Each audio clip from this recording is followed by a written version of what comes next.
I never did anything to harm my daughter or my granddaughter. The test is about to begin. Please remain still. Oh, man. Casey Anthony's Parents, the lie detector test. Watch now, only on A&E. And watch next day on the A&E app. Luxury is meant to be livable. Discover the new leather collection at Ashley with premium quality leather sofas, recliners, and more, all built to last. No matter how many spills, scuffs, or pet-related mishaps come its way, the leather collection at Ashley is made with the durability you need for the whole family. Shop the new leather collection at Ashley and find chairs starting at $499.99 and sofas at $599.99. Ashley, for the love of home. For exclusive podcasts and more, sign up at patreon.com/partnersincrimemedia. I'm Rebecca Lavoie, and this is Crime Writers On.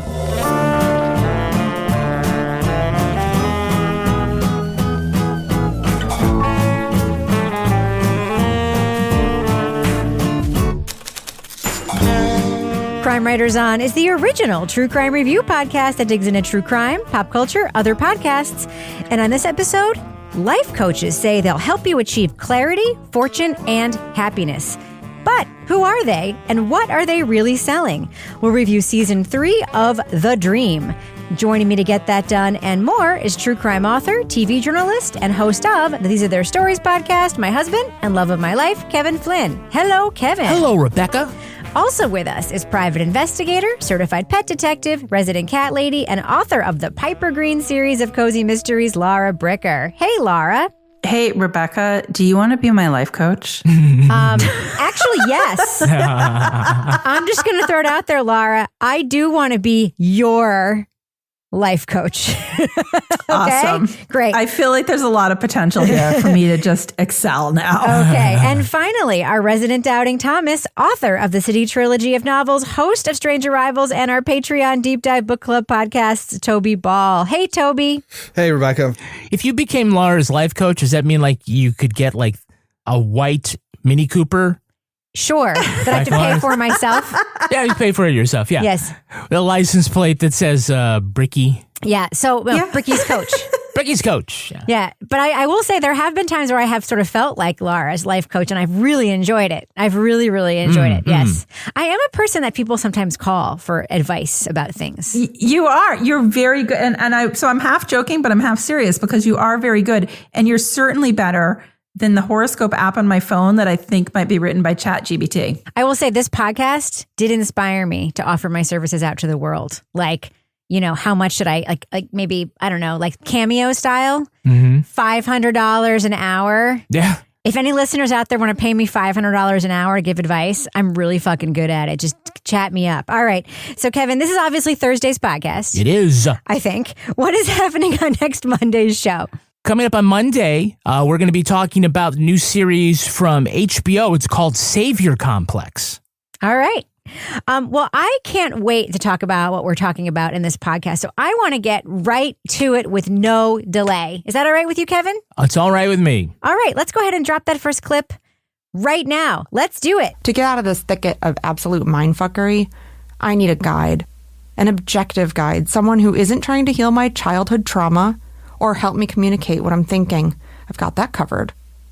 But instead, someone who will just give me action steps, a schedule, a game plan. I need a coach. People are spending thousands of dollars to get the guidance of life coaches, so-called experts who promise to motivate clients, provide clarity on their problems, and set them on the path to financial reward. But often these gurus recruit new coaches, ensnaring them and their downstream clients in a multi-level marketing cycle. And so I thought this is just the next step. Like, I see now that I was just pushed through like his sales pipeline. And that was a $5,000 investment. But who gets to say they're an expert in giving life advice or promising prosperity to clients for the right fee? And why do people think these self-styled gurus can change their emotional and financial situations in the first place? Everyone's an expert and there are no experts and we're helping each other. So I sort of pursued that kind of question and the main thing I was trying to figure out is like, how do people think these people are experts? And how does one become an expert in career coaching when you're unemployed? Right. In season 3 of The Dream, host Jane Marie explores the life coaching industry and whether followers can transform themselves by altering mindsets or tapping into the universe. Jane makes the journey personal by discussing her feelings of dread and depression and employing her own life coach to improve her outlook. Spoiler alert, we are going to be talking about plot points from season 3 of The Dream. So if you want to remain spoiler-free, go to the estimated time code in our show notes for our thumbs up or thumbs down reviews. Now, Toby, this season of The Dream is a little bit different because Jane actually documents her own journey in trying to answer the question while she is exploring a question. You know, she gets her own life coach while she is, sort of exploring life coaching as a topic. What do you think of this approach? Well, I like Jane Marie, and I like sort of the concept behind it, which is you have a question and you're going to do the research and try and figure it out and talk to people and document it as you go. So I like the concept. For me, this season seemed a little unfocused. There were some episodes which I liked a ton. And then there are other episodes where I was like, I kind of get the connection, but not 100%. And I think part of it might just be that, quote unquote, life coach seems to encompass a hell of a lot of different things. So at times it seemed like it was really like a work coach, a job coach, like how to get a job for people who don't have, who are unemployed. And then other times it seems like this kind of new agey thing. And other times it's this, neural language programming or something, which I assume we'll talk about later. NLP, that may not even be what it stands for. I didn't write it all down. I just wrote NLP, and that's my best guess. Neuro-linguistic programming, I believe, is what it stands for. Yes. So, yeah, it's not a very well-defined field. And I think the fact that her question is so defined, it just felt a little uneven. And maybe it's also just like the way my mind works. Would be like super linear and just like going off on these sort of tangential things for entire episodes might not hit other people the same way it hit me, but that's the way it hit me. Well, I want to go back a second and just talk about Jane Marie herself, because I do think Jane Marie's voice is singular in podcasting and her writing style. Laura, I think this comes out very strongly in the first 2 episodes of the podcast in particular. I love Jane Marie's writing. I love Jane Marie's delivery style. I love Jane Marie's asides. I think some of them are spontaneous in the booth. Some of them are not, but they're delivered so well. Episode 2, I found completely gutting. Is that a common problem? That you eat in my ear? Is that why we broke up? Are we talking about this? It's just a joke. It was just a joke. Oh, I'm sorry. I was just joking around. Oh. There's something about hearing somebody cry for real that can be difficult, but hearing Jane Marie cry in episode 2 absolutely gutted me. And I just think there is something so completely relatable about what she was talking about that I could not forget the entire time I was listening to this, even through the parts that were uneven. How do you feel about Jane Marie when you're listening to her podcast? Because she does evoke sort of sensory stuff for me when I listen to her. Right. So I find her, out of all the kind of hosts that we have listened to, I find her just one of the most relatable people to listen to. She says things out loud that a lot of us don't. Like sometimes I say things out loud that I shouldn't. My friend will say, was that a brain thought that you just said out loud inside your brain? But Jane Marie says that, like when she's talking about getting ready for an interview and she's like, and I was so nervous, I had to like poop. And I'm like, okay, like most people aren't going to admit that. We've all experienced that, but we're not. So she's very... Speak for yourself, Laura Bricker. Okay. Well, I'm just saying, Kevin. I get the nervous bowels. I'm not going to lie.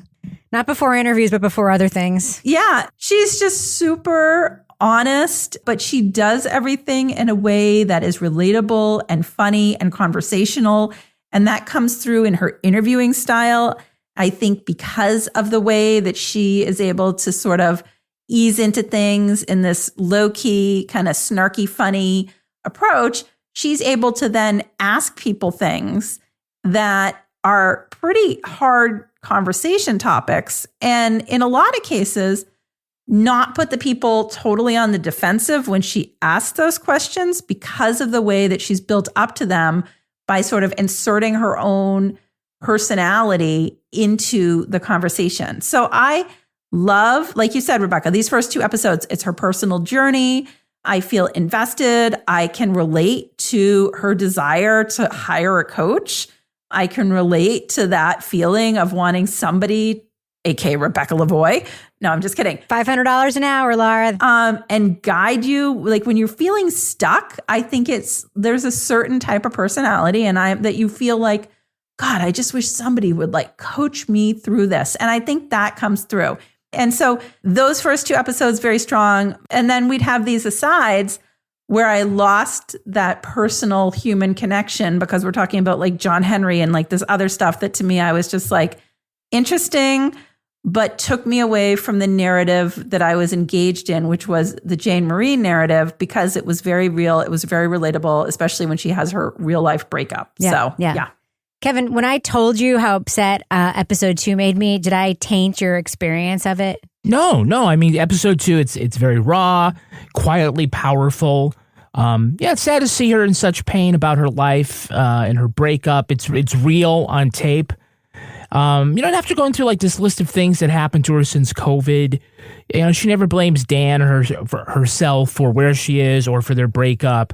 And you know, it's kind of sweet and melancholy as he tries to like help her, like talk it out on the mic, like some of her issues. It really unfolds kind of naturally and authentically, and that's part of why Jane Marie endears herself to us. I have a list of things, but mine are very existential. Well, it's the beginning of the process. We're going to whittle this stuff down to action items. So what do you have existentially?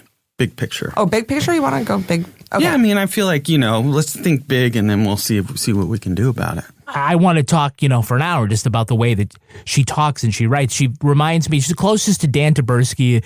But very different. But different. Makes you feel that smart, way. Yeah. snarky, super conversational. Yeah. And that is her strength. And that is also a potential weakness for the podcast. Yeah, it's interesting. First of all, I had a Taco Bell stop today in Jane Marie's honor, just FYI. She may have stopped eating fast food, but I will never stop eating Taco Bell. It's the only fast food I eat with any kind of regularity. And This is what for you, my homie. But I will say, and I know I'm lingering on episode 2 of this podcast, but I'll say episode 2 of this podcast is one of my favorite episodes of any podcast I've listened to this year, because she says something in it that really struck me. She says something like, I've fared a lot better during COVID than most people. And I'm like, no, you fucking didn't. Like, then she lists all these things that happened.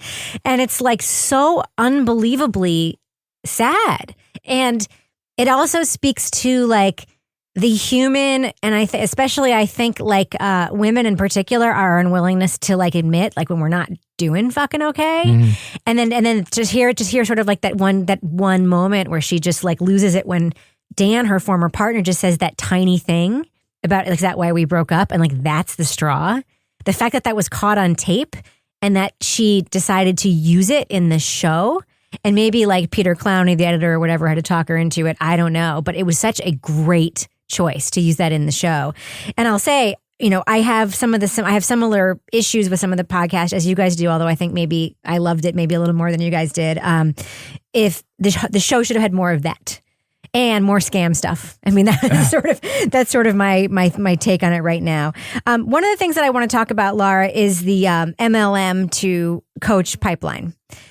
I personally know a person who was selling some stuff, went from LuLaRoe to those bags that have a number in them that are sold by some vaguely Christian company, to skincare products, to then life coach MLM. Do you have people in your life who are part of the MLM to life coaching pipeline? I haven't had anybody in that pipeline, but it's really something. I got now I get these random text messages because like 3 years ago I went to a Pampered Chef party, and so I just get these. Like today I get this week I've gotten 2 of them. Like, hey, Laura, it's me. Remember, like, not even remember me, like, trying to, and I'm like, oh my God. I have enough spatulas. I'm like, I don't need, by the way, if I really want, I will say I have a very good Pampered Chef knife. I can just buy another one online without going to the party. But I will say the part I most related to in listening to that, Rebecca, was the Arbonne guilt. Yes. I will never forget when I was pregnant and I went to this Arbonne party with my friend Crazy Mary. And I say that she's a good kind of crazy. She's a fun friend. And we went to this Arbonne party and I was like super pregnant. I was like drinking in O'Doul's. I was just like, this is like miserable. And they were like, I'm really not into this because it was like super expensive. And they're like, but you're pregnant. Do you know? And they're like, what's Toxins. your skincare routine? They said, what's your skincare routine? I said, I don't know, like Ivory soap and some like oil of Olay. I don't know. And they're like, oh my God, do you know what rendered animal fat is? You're going to kill your unborn child with Ivory soap. Oh my God. They like the guilt trip. And I was so horrified about this that I actually went back because I chronicled my whole pregnancy. I wrote columns about it. And I wrote a column about how I was shamed at this Arbonne party that I was like killing my unborn child. So when I heard that, I was like, oh, that is very true. But, you know, I have friends that have gone through different people in my circle that have gone through different cycles of these MLMs. I haven't had anyone reach the life coach thing through an MLM. I do know 2 people that on their own independently have suddenly become life coaches. And I'm like, and what are their qualifications? Like the one lady just like takes other ladies on like camping trips. And she's like, yeah, this is like a retreat and it's like a women's circle. She's trying to recruit them to be life coaches is what she's probably doing. Yeah. But it's not affiliated with any particular organization. And then there's another one that like started this like life coaching, like healthy food eating thing that like I kept getting emails about. And I was like, ooh, like, and it was like, if you don't want to join the life coaching, you can just buy my recipes for like this week only $29.99. Oh, Jesus Christ. Or you can just get the New York Times cooking app. Laura, if that makeup was going to kill your unborn child, it would be illegal in 18 states. So, Toby, look at this. He's 17 and he's still alive. Yeah. Oh my God. So, Toby, we do hear from Jennifer, the former Arbonne, quote, regional vice president.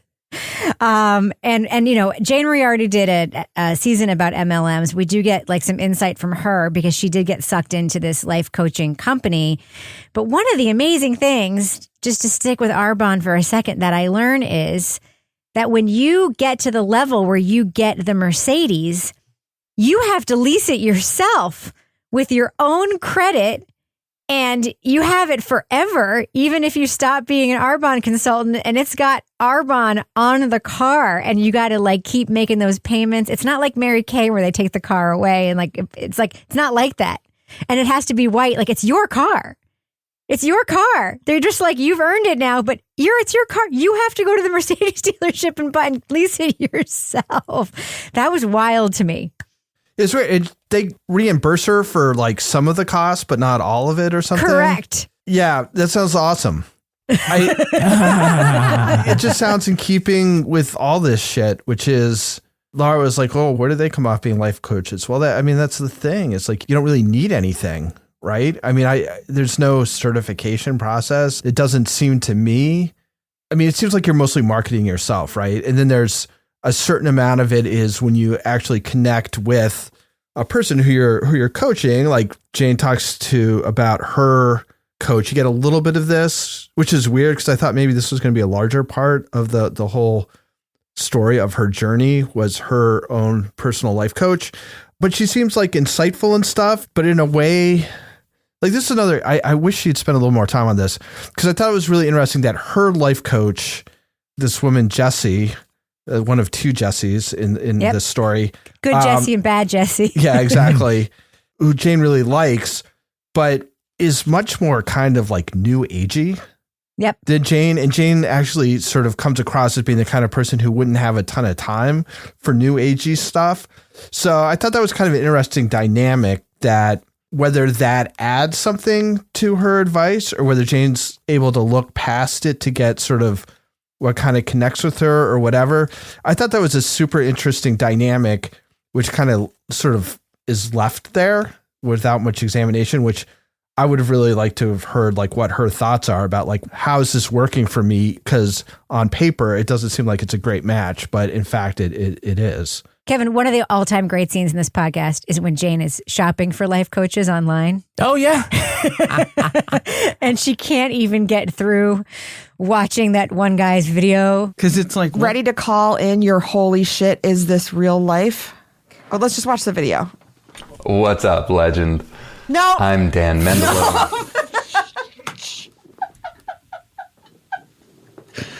what?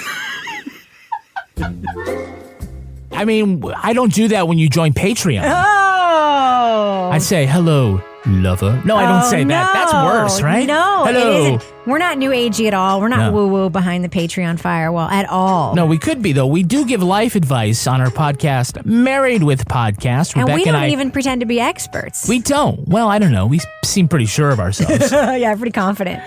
We have a new episode coming up soon of Married with Podcast. On the most recent one, we had a listener ask us, when do you know that it's time to get divorced? And I think the answer was, when they've packed your bags for you. No, when you think to when you ask that the question, it's probably to some strangers who make a podcast, you've probably already decided. You're probably there. Yeah. Other things at patreon.com/partners in crime media. You can get episodes of Crime Writers on early and ad-free there, along with 400 plus other podcasts, exclusive podcasts just for you. We also have Toby Ball's Deep Dive Book Club. Toby's recent book was called Beneath a Ruthless Sun by Gilbert King, and now it's time for folks to start reading their next book. Toby, what should people run to the library to get? It's called A Death on W Street, The Murder of Seth Rich and the Age of Conspiracy by Andy Kroll. Very cool. Yeah. Yeah, we covered that. Was one of the there was Netflix documentary. Yeah. Was it called Trust No One or that was an interesting Super one. interesting.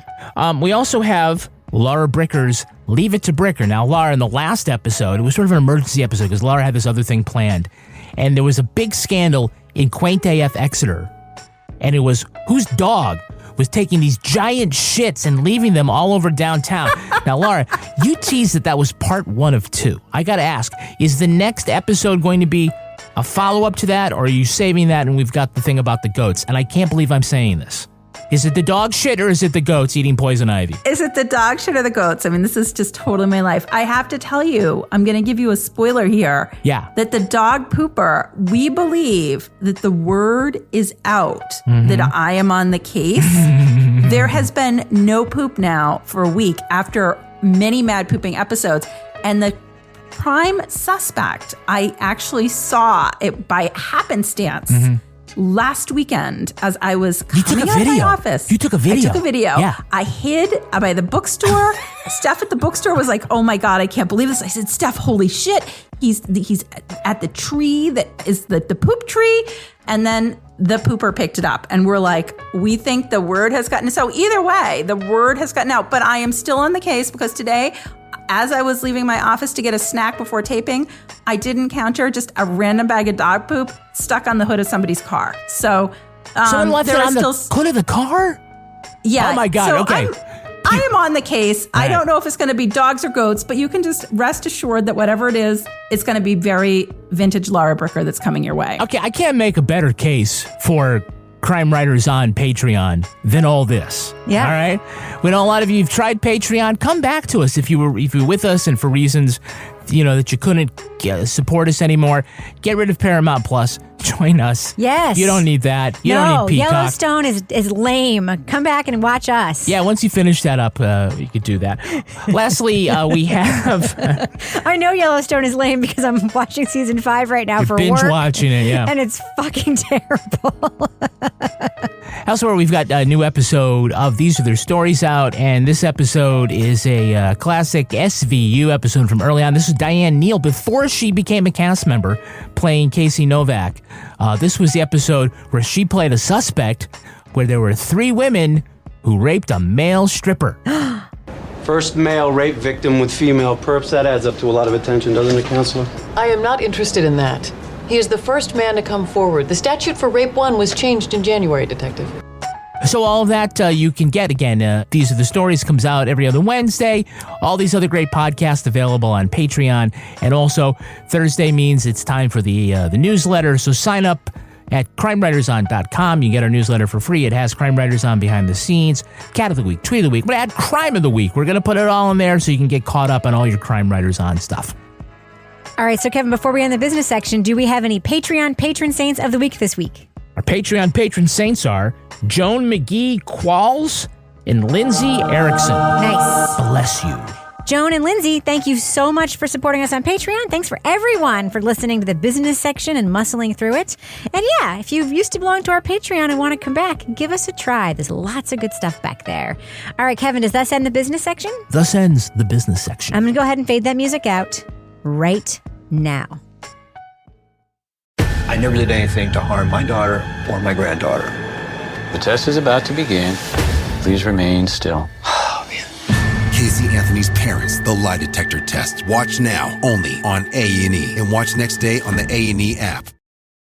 The friendship is sharing deal. Because I want one of your McNuggets. And I need some of your Quarter Pounder. There's a deal for everyone at McDonald's. Get one favorite like 10-piece chicken McNuggets, a Quarter Pounder, or a Big Mac, and get another for just $1. Price and participation may vary. Valid for item of equal or lesser value.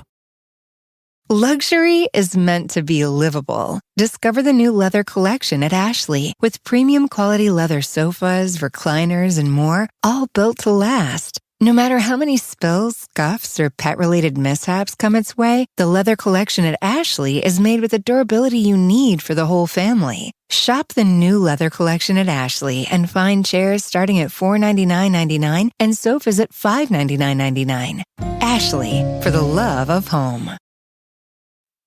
So, Kevin, we need to talk about Jessie Lee, the boss lady. Do we have to talk about her? Okay. Hell yeah, we do. The podcast opens and closes with her. What do you think of this opening scene with this death march across Cartagena? That was my no, wasn't it? It was a death march. Jessie Lee is just unrepentant and like completely cool with the entire thing. Yeah. Well, it reminded me of Wondery's Guru. If you remember that podcast we did, it was during the pandemic about the sweat lodge death. It seems like these people are like always, wanting to push the limits of people to get the best out of them. It's effective in the military, not so much for people who want to sell makeup, right? Those people want to push the limits. They don't actually know where the limits are. But I would say that the interview part with the boss lady was great. The one person that's a diabetic has had stable sugars ever since then, has completely transformed her entire life, and credits a lot of it to that trip. So if I'm supposed to apologize for it, no. I don't think I was asking for that. I was just asking what your perspective, or just what your experience was. My perspective is that it sounds like people with very bad journalism have gotten in your ear, and it's kind of unfortunate. And then her streaming response afterwards, I mean, the way that Boss Lee responded, she was very dismissive of Jane Marie, but I think she was constantly coming back to it in the days, in the weeks on her streams after this interview. She's living rent-free in her head. Yeah, and she got stuff. And, I would just say here, I mean, we might as well spoil if you can actually spoil. Toby's the one who found this out.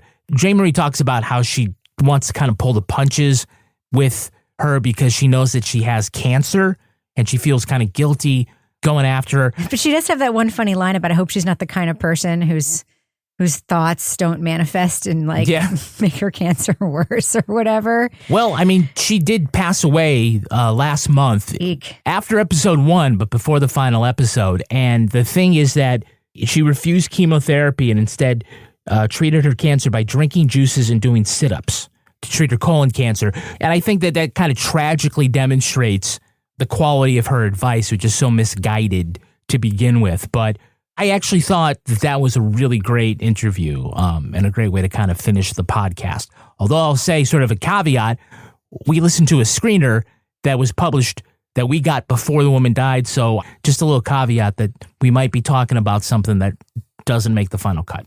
Yeah, so we should probably not talk too much more about that episode, but we should tell listeners it's a good one. It's good. That's episode 9. Yeah. I'll just say, out of finales to podcast episodes, it's up there with The Jinx on steroids. It was like The Jinx on steroids. Just gonna say. I actually thought it reminded me a little bit without the same stakes. It reminded me a little bit of The Line. insofar as like just getting somebody on tape, like let him talk, doing stuff like, yeah, just getting someone on tape. Just like, again, not to keep talking about this when we say we're not going to talk about it, but when she says that, like, that she has her own coach and she pays that coach $30,000 an hour for advice because it's worth it because what she makes, I'm like, you got to be fucking kidding me. Bullshit. Yeah. Bullshit. I'm not paying Rebecca $30,000. Yeah. No, I told you I'll do it for you for free. Patreon for $5. Come on. It's like $500 a second. Yeah, jeez. It's so important. I mean, let's be real though, Laura. Getting a coach in any area of your life, I mean, it's a sign of privilege that you can hire somebody. I mean, going to therapy is one thing, and they do talk about sort of, you know, the difference at one point. It's Jessie, ironically, who sort of brings it up to her. Is like, you need a therapist, not a coach. But there is a difference. Obviously, going to therapy is going to therapy, but getting a coach, it does signify sort of a level of privilege when you decide, like, I mean, whether it's a coach to coach your kids to do the SATs or get into college, or it's a coach to help you get a new job. If you can afford a coach when you're unemployed, like, there's some privilege there, right? And if you can afford a coach to talk to help you do your life better, that's a signal of privilege in many ways, right? Oh, absolutely. It's not something that the majority of the population can actually incorporate into their life because it's definitely on a different level economically. I think, Toby, this is why we got the John Henry episode. When I was listening to the podcast, I just kept thinking over again. I'm like, this podcast is really white. It's really white. It's really white. It's really white. It's really privileged, really privileged. And then we get the John Henry episode and I'm like, okay, this is all about this, right? It's all about how there's this whole other communities where like, this isn't even a fucking option, where work looks different, where the effects of work looks different, and where there's privilege just doesn't exist, right? I felt like I would have wanted those themes sort of spread more throughout and not concentrated in that one, to me, in my opinion, overly long kind of section of the podcast. And there's also this history episode about Oliver Napoleon Hill, who's sort of like, I guess, the progenitor of coaching. And it turns out he's just a scammer. What did you think about that history part of the podcast? Yeah. So, I thought that these seemed a little tangential in that, I mean, you can kind of draw your own conclusions as to why the John Henry episode is there because she doesn't really draw them for you. It seemed to me that we'd kind of gone off into this whole sort of coaching for people who are unemployed or whatever, seeking employment. And then that's kind of followed up with this. And this, I mean, it's interesting commentary about the legend of John Henry and what does that actually mean? And what are the lessons you're supposed to get from it, which was interesting.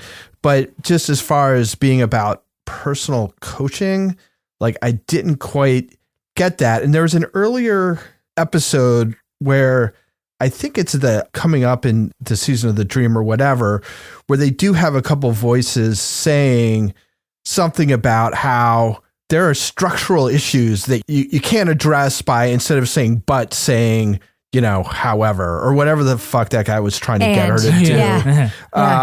But then I don't remember ever hearing that person's voice later in the podcast. Like, if that had been made a little more explicit to me, I guess. I mean, maybe I'm being dense, but I just couldn't figure that out. The other one about this fucking guy, Oliver Napoleon Hill, I thought that was more applicable just in terms of he's just fucking full of shit, right? And so this all kind of, in Jane Marie's telling at least, starts off with this guy who's a total freaking scammer, who just lies about everything. He doesn't have any qualifications for this other than he's tried to scam people in a whole bunch of other ways. And now he's found this new way of doing it. And in some ways, it just kind of feels like the way this whole MLM to life coach thing goes. It's like you're kind of going from one scam to another. And people still love and read his book, and they talk about it. I mean, it's just fucking. I mean, this whole, I don't know. They're both interesting as sort of standalone pieces. I mean, I think you can listen to the podcast without those two episodes and not feel like you missed very much. That's sort of critical to her examination of what life coaching is, but sort of standing on their own, like the information in it is cool. And Again, I mean, she's just a very top-notch kind of storyteller in that way. So they're enjoyable listens. Toby, I agree. I also have some problems. I mean, I think it's the same thing with structure and editing, because I'm not happy that so much time was given to large swaths of conversations with other people where the information can be conveyed more efficiently. I don't think we needed 2 episodes with Jennifer, one that focused almost exclusively on her days selling MLM makeup, because we had that podcast. Jane Marie did that podcast, and she's, you got to stay with me. And then we come back to a whole other episode about her and the life coaching. That one was good, though. We got that great tape for the phone call. Yeah. There's one that's, it ends up being that those conversations, those get pulled out in really long sections to the point where sometimes it got tedious in places listening to that. The problem is that Jane Marie is such a fantastic storyteller and conversationalist. Like, by the way, her description of how she got to the Upper Peninsula of Michigan was classic. If I believed in manifesting my best life, I'd think that was the universe giving me a sign that I needed to wake up at 4 a.m. one Saturday and drive to LAX and then fly to Detroit and then have a Coney dog at the airport in Detroit, or 2 Coney dogs at the airport in Detroit, who's counting, and then get one of those toy planes to Marquette, Michigan, and then get in a rental car and drive an hour and a half through the Upper Peninsula all the way to Crystal Falls to meet this lady, Jennifer. But see, the choice to say, in this podcast, we want less Jane Marie and more of these other people, as opposed to having more of Jane Marie, I just think that was a lost opportunity, because I do want more of her asides, more of her observations, and she can more efficiently move this along with what these other people are saying without letting them go on. And, you have an entire episode, which is this hypnotist guy, hey, it was great when he made the pen disappear. That was she was so scared. She was so scared. Making a pen disappear on a podcast. That's a great piece of tape. It's also a fantastic piece of tape. If it was real, I couldn't do this, or I couldn't do this, and I couldn't do this. Oh my God! So then now, how real? The pen was in his hands, and then it disappeared. See, if I said it's not there, it's under here, you'd be like, wow. And then it reappeared under the notebook I was using. My pen, my notebook. And Rebecca rarely calls out a podcast editor by name, and you always use this guy, and I'm just like, I think that he could have really taken his razor blade out and made some more Peter stuff Clowney. with this. I just, I want to hear more of her and not more of the guy going on and on about the history of, what was it, Napoleon? Yeah. Or how about that one guy had, how he had to get a mortgage, just leading up to the point of the story about how overworked he was. It just really could have been more efficient. I'll just say, to be clear, I think Peter Clowney has made some of the most genius work in podcasting. But there are times where there is a meandering quality to the work that he's worked on. I mean, I know a Peter Clowney podcast when I hear it. I would have known he worked on this if I hadn't been told. I swear to God, I would have. Okay. But there is a sense of this is really interesting, let's just keep doing it-ness that I do think takes over the best parts of this sometimes, that I agree with you, detract from the parts where it really fucking sings. And for me, where it really sings, though, it sings so much that I can forgive those, because the parts of this that I love more than so many other things that I have heard in such a long time. So that's kind of where I'm at with it. But no, I don't disagree in principle with some of the stuff you said. I just think I love the 2 episodes with Jennifer, by the way, because I don't care that we already had the MLM podcast, because that episode was fucking great. Mm-hmm. You know what I mean? I thought the episode where she's talking to that guy, John, about the neuro-linguistic programming stuff, I thought that was a great episode, because you can kind of see how people get sucked into it, right? When he's kind of giving his spiel, it's oh, wow, I could see maybe I shouldn't be saying but all the time. I should be saying and or whatever it is. And she was great in that episode too, as an aside. I thought she was great in that episode. Yeah, and she does this great thing at the end, you guys already mentioned it, where he's a magician and he makes the pen disappear. And it's oh yeah, this guy's he's a freaking manipulator. He's a former magician, and that's all about manipulating. And now he's doing this thing with language, and it's just all about manipulating. And that episode to me, I thought was interesting, because you kind of see sort of the seductive aspect of these spiels, And then at the end, she, without having to go out and say this is bullshit, has this little thing that kind of like snaps you back. You're like, oh yeah, he's got his little thing, but it's not something you need to take seriously. I never did anything to harm my daughter or my granddaughter. The test is about to begin. Please remain still. Casey Anthony's Parents, the lie detector test. Watch now only on A&E, and watch next day on the A&E app. The friendship is sharing deal. Because I want one of your McNuggets. And I need some of your Quarter Pounder. There's a deal for everyone at McDonald's. Get one favorite like 10-piece chicken McNuggets, a Quarter Pounder, or a Big Mac, and get another for just $1. Price and participation may vary. Valid for item of equal or lesser value.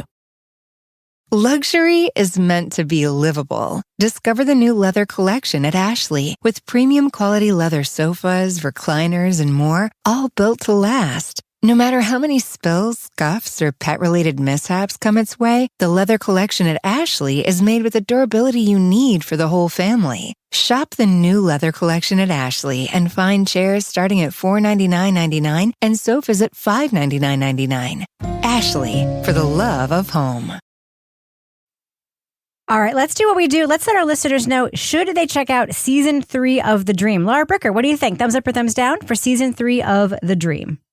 So I am going to go mild thumbs up with this because I feel like there was 2 episodes in this that really took me off topic from what I wanted to hear more about, which was Jane Marie's personal journey. I love listening to her as a host. I love her personality, her delivery style, her interviewing style, the way that she puts her personal journey into this podcast in this season. There was some sort of asides that I felt like took me away from that journey and could have been little bullet points and didn't necessarily have to be whole episodes. But otherwise, I can totally relate to so much of this, especially that feeling that she's describing when she's going out and searching for her own coach and, you know, examining the coaching phenomenon. And I think it's really interesting. So mild thumbs up for me. Toy Ball, what do you think? Thumbs up or thumbs down for The Dream season 3? Yeah, so this is a hard one just in terms of, you know, I think there's 4 or 5 episodes here that are just phenomenal. If it had just been those 4 or 5, I would be like super strong thumbs up. And then there's, this math is not going to add up to the to the number of episodes there actually are. There are 9. But there's like, you know, there are 6 more. 2 or 3 or whatever that half of the 9 that, yeah. So I would say 5 or 6 I thought were great. And then there's like 3 or 4, which were either good, but seemed a little tangential or I just didn't connect with. So in that kind of thing, I really would love people to listen to the to the episodes I loved and not necessarily, unless you're a completist, feel like you had to listen to the others. So I guess I'm a strong thumbs up just because I think the good episodes are so good. And, you know, Jane Marie's like, she's one of those people who she's distinctive, right? She there's no question about when she's doing a podcast, right? And I like her podcasts and I like her personality. I like the way she tells stories. I like the subjects she tackles. So yeah, I'm a strong thumbs up with the caveat being, I think there's some like variability in how good the episodes are, but the good episodes are awesome. Kevin Flynn. I'm going thumbs up. It's an uneven podcast in the sense that there are some fantastic episodes. I'll say episode 2 should be submitted to the Signal Awards next year. I think it was really great and authentic. More than the Signal Awards. Yeah, well, whatever. You know, she already has a Peabody and an Emmy. Although, if you does check she? the link, well, I don't know. Does she really? You got to check the links at the bottom. Does she have one of those Oscars for podcasts? Yeah. That was a reference to the podcast, by the way. I know what she has. Yeah, I mean, I think regarding the topic, I feel like it was covered a mile wide and an inch deep. It touched on a lot of things, but as I said in the review, I thought there were certain ways that this really could have been edited differently to play to the strength, which is Jane Marie. I just feel like she just like would make a great best friend, you know, or, you know, somebody that you want to go have a drink A with. Taco Bell burrito with. A Taco Bell burrito with. She's just fantastic, and she's a treasure, and it's just too bad that so much time was ended up just giving this uninterrupted, unscripted, just felt like, okay, well, here, we'll fill 10 minutes with this passage about somebody's time selling lipstick, that it really kind of distracted from the better parts of it. So while it is uneven, I still think people should listen to it because it's very entertaining. Yeah, I'm a strong thumbs up for this season of The Dream. The episodes I loved of this podcast, I loved so much. Episode 2 of this season of The Dream, I will underscore again, is one of my favorite pieces of audio that I have heard in such a long time. It was so gutting and so wonderful and so lovely and so real. And there were so many parts of the podcast that were like that just felt so real to me. And I feel like I understand the uneven parts and understand why they were done. I feel like some of them were too long and too clinical. And that's why they stuck out, because the organicness and the loveliness and the lack of clinicalness of the rest of Jane's work and her writing and storytelling, I don't care what it's about. Sometimes it's like, I'm like, we're not really getting to the nut of the issue here, but I don't even fucking care because I'm loving it so much that when it departs from that, it sticks out for me. But I don't even care. I love this podcast so much that I forgive those parts in a way that like I wouldn't if it were a different kind of story and a different storyteller. So yeah, it's a strong thumbs up for me. I can't heartily disagree with, what you said, Kevin, and what you said, Toby, but I loved it. I just absolutely loved listening to it for the most part. So yeah, strong thumbs up for me for season 3 of The Dream. All right, that's going to do it for us. But before we go, Laura Bricker, do we have a cat of the week this week? We have a dog of the week this week in honor of my ongoing investigation into the dog pooper of Exeter. I would like to share an example of a good dog pooper in Exeter. And that is Lulu, owned by Kathleen Kerber, friend of the podcast. Ooh. And Kathleen Kerber sent me a poop story about her dog after hearing about my investigation last week. And she writes, when we first got Lulu, she wouldn't poop in public, even on a walk. So I wasn't always prepared in case she did. Juno and I were, which Juno is her child, Juno and I were walking her downtown, and wouldn't you know, she took a dump on one of those grates. Juno did or the dog did? The dog, okay. Lulu. I made Juno wait with Lulu at the crime scene as I ran to the Exeter Mill apartments along the river where they always have bags, and got a bag and ran back and handled the evidence. Juno was so annoyed with me, and I was, of course, laughing. I think she might have been spoken to and had to say, my mom is getting a bag to clean up the poop. So thank you, Kathleen Kerber, for being a responsible dog owner in Exeter. Very, very nice. All right, Laura Bricker, if folks want to reach out to you and pitch any kind of animal, of course, to be Cat of the Week, how can they find you on social media? They can find me at Laura Bricker on the Twitter. What about you, Toby Ball? How can people find you online? At Toby Ball NH. Kevin Flynn, how can you be found? I'm at Kevin P. Flynn. You can follow me on all the social media sites at Reb Lavoie, although I mostly tweet and Instagram. You can also follow the show everywhere at Crime Writers On. And apparently, Kevin, we're now streaming us on YouTube. We are. I encourage you to join our incredible community and our official Crime Writers On Facebook discussion group. Please, please, please join our group. Just find our page, hit join the group. You won't regret it. Get episodes early and ad-free at patreon.com/partnersincrimemedia.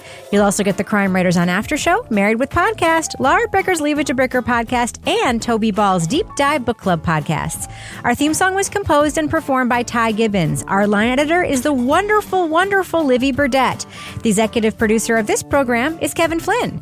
This show was recorded in the Treehouse Yoga Studio above the Mockingbird Cafe in Bay St. Louis, Mississippi studio, otherwise known as Studio C, The Closet, in our New Hampshire basement where Kevin and I also dispense life advice, but only to listeners on Patreon who really, really want it.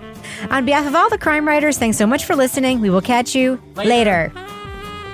When we get to the final episode, Jane Marie does talk with, what is her name? Boss what? Not Boss Hawk. Boss Lee. Boss Lee. Boss Hawk.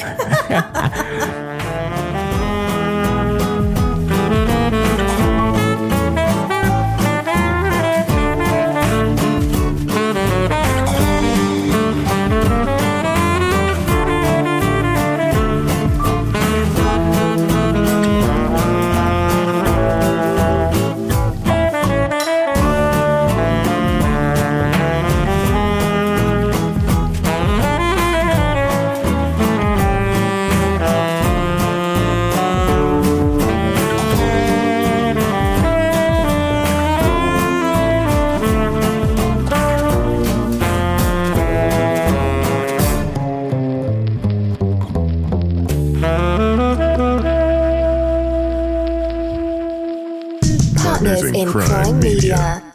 Luxury is meant to be livable. Discover the new leather collection at Ashley with premium quality leather sofas, recliners, and more, all built to last. No matter how many spills, scuffs, or pet-related mishaps come its way, the leather collection at Ashley is made with the durability you need for the whole family. Shop the new leather collection at Ashley and find chairs starting at $499.99 and sofas at $599.99.